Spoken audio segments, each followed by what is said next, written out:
Alright guys, it took a while, but after several requests from you to build a super cheap but actually decent gaming PC, in today's video I built a pretty decent gaming PC for just $150 US. And here it is.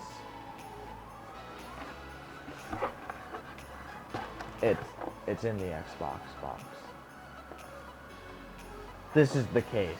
Now, looks aside, this PC is actually pretty decent, especially given the price. So, let's talk about each part, how I got it, and what I paid. And then we'll move right into performance benchmarks. So, right off the bat, let's start with our platform and CPU combo here. This is a Gigabyte Z97 motherboard. Installed in it is an Intel Core i5-4590 and one singular 8GB stick of RAM. This entire combo was $100 US on a local selling site. I got this whole combo for just $100. The benefits of the local used market in wherever you happen to be is that A, you don't have to pay taxes because you're buying it in cash, and B, for the most part, the people who you're buying from are real people. They can be negotiated with. So, although this whole combo was listed for over 200 bucks, I was able to negotiate down to just $100 flat because the listing had been up for a while because realistically speaking, there is not a lot of interest in this old hardware. But the 4590, being a quad-core CPU despite being relatively old, is still a decent gaming chip and can be found for very cheap, especially in local markets. So this entire combo, including the singular 8GB stick of RAM, was just $100. And it came with a nice knock to a cooler that go for like $50 on their own. So I think I got a pretty good deal there, and it's entirely possible for you to get something like this yourself. So this will be the platform for our $150 gaming PC, and that's $100 of our budget gone right away. So we've got $50 for the rest of the parts. How are we gonna do this? Well, it all comes down to our power supply, SSD, and graphics card. SSD and power supply were very easy. I got this old 256GB Samsung SSD for just $10. It was listed for $20, but I asked if they could take $10 and they agreed if I came to pick it up right away, so I got this fast enough SSD, as we'll call it, for just $10. And 256 gigs should be enough for at least most of the games we're going to be playing, albeit it might be hard to install GTA and anything else alongside it, but we'll burn that bridge when we get to it. Now for power supply, this was a no-brainer. These EVGA 450BRs are super cheap.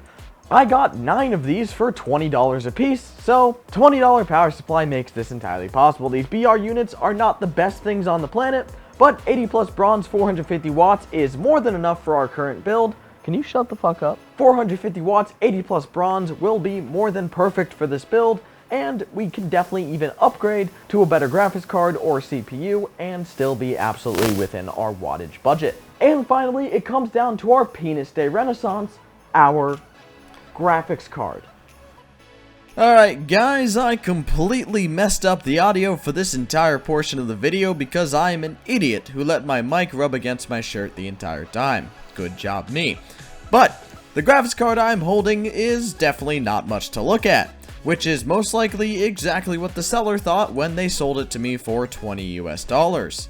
Luckily for me, this graphics card's looks are where its terrible fate ends, because this thing is actually an OEM RX 560X. I got lucky with this sale because OEMs do this amazingly craptastic thing of sticking a CPU flower cooler on a blank PCB graphics card and calling it a day, which makes people who unfortunately don't know what they're selling sell their cards for $20 because they look like crap. So my tip for you is always keep a lookout for cards like this, because although it looks like it could be from an era 10 years ago, it's actually fairly recent and made by Dell and is a pretty decent graphics card.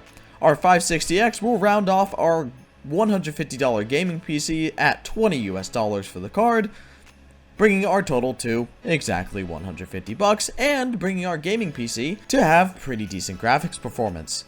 But don't just take my word for it, let's get right into the couple of benchmarks I recorded from the games that I could install on this SSD.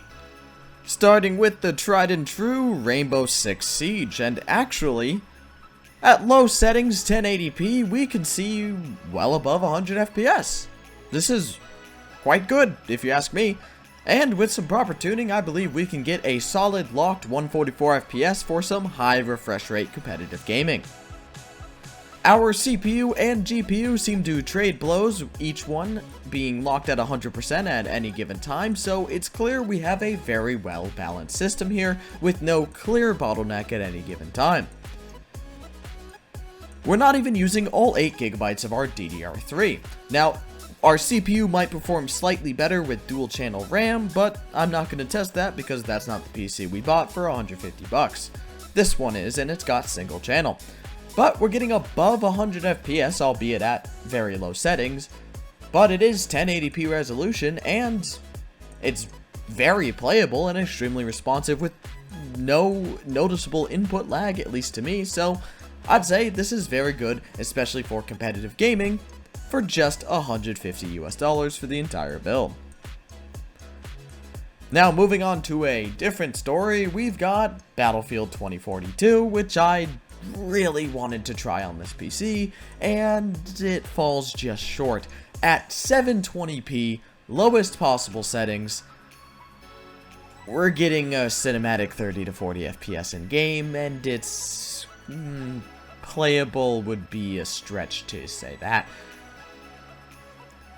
Now, if you think this looks playable to you, then by all means grab a $150 PC with a 4590 to 560X and go for some Battlefield fun times, but I will probably stay far away from this game on a system like this. This game isn't even worth 60 bucks on a good gaming PC, so on a not as good one, I wouldn't recommend it, but a 30 to 40 FPS at lowest possible setting 720p isn't the worst thing I've ever seen, and I can definitely still get some kills, at least in a bot match, so, you know, to each their own, I guess. And finally, moving on to Grand Theft Auto 5. Grand Theft Auto 5, as expected at low settings, runs pretty damn well, and this PC would be a perfect GTA 5 gaming PC, if you ask me. Running anywhere from 60 to 100 FPS in-game depending on what we're doing at low settings 1080p. This is more than playable, and in GTA Online I expect this story to be just as true. I'm not going to show GTA Online because I get DDoSed every time I even freaking launch the thing. But it's still nice to note that if you're looking for a cheap GTA 5 online gaming PC, as it is a very popular game with FiveM and mods being extremely popular on Twitch and other platforms right now, this PC can definitely do it. That quad core definitely holds up in an old game like this, and our GPU can definitely handle it even at the higher settings, with plenty of VRAM given that it has 4 gigs, and even our one 8GB stick still holding up. So, all in all, this has been a pretty decent gaming performance for 150 bucks. I have to say, I'm very impressed with myself, and, you know, I think I've done pretty well here for just 150 bucks, and I am 100% confident you could do the same. People don't know what they're selling very often, and you end up with cards like this being sold for $20 US. Also, you want to keep your eye out for older Intel CPUs. 4590s, albeit aren't the best thing in the world at 4 cores, 4 threads, but they can definitely still game, and especially for competitive PC games, are still a very formidable gaming CPU. I hope you guys kind of enjoyed my little video about this budget gaming PC. Stay tuned for more builds like this, and leave a like if you want to see me actually cut out holes in that Xbox box and make an Xbox, because it's an Xbox's Xbox. It was an Xbox box. Now it's an Xbox. So if you want to see me build an Xbox gaming PC, leave a like and a comment. Thank you so much for watching. Hope you guys kind of enjoyed. I love you guys, and I'll see you in the next one. Peace.